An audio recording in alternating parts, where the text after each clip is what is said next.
Salam, hər vaxtınız xeyir, dəyərli qrup üzvləri. Mən Babayev Xədicə Education platformunun təşkiçi rəhbəriyəm.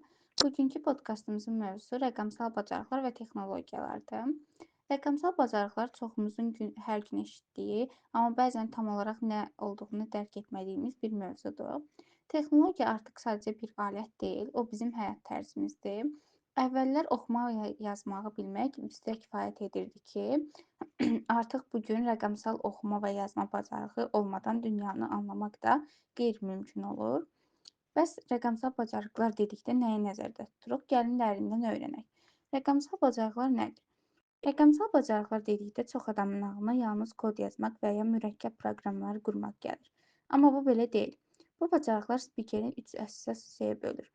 Birincisi baza bacarıqları, məlumat axtarmaq, e-poçtdan istifadə və onlayn təhlükəsizliyi təmin etməkdir. İkincisi orta səviyyəli bacarıqlar.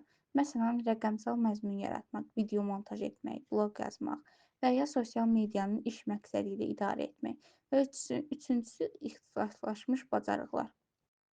Buraya artıq proqramlaşdırma, süni intellekt, böyük verilənlər, iş və kiber təhlükəsizlik daxildir. Bu gün dünyada vakansiyaların 90%-dən çoxu ən azı baza səviyyəsində rəqəmsal biliklər tələb edir. Yəni artıq bu seçim deyil, zərurətə bağlıdır. Texnologiya və dəyişən dünya.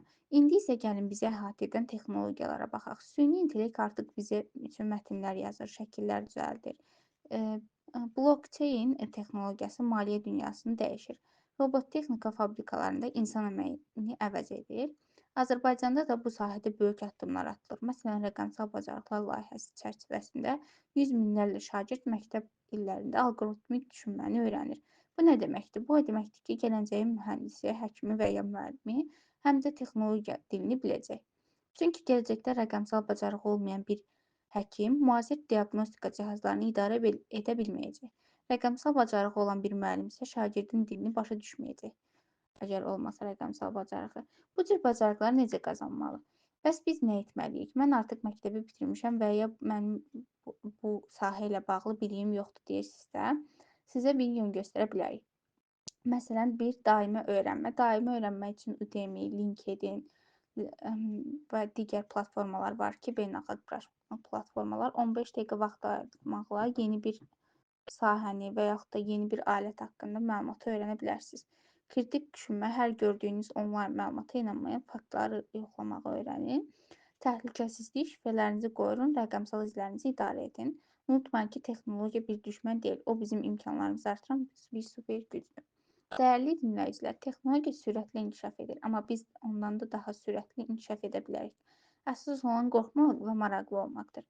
Yəni biz öz biliyimizi artıq inkişaf elətdirməliyik. O inkişaf etdikcə biz də onları öyrənməliyik. O texnologiyaları öyrəndikcə də biz inkişaf etməliyik. Rəqəmsal dünyada öz yerimizi tapmaq üçün elə bu kiçik addım atın.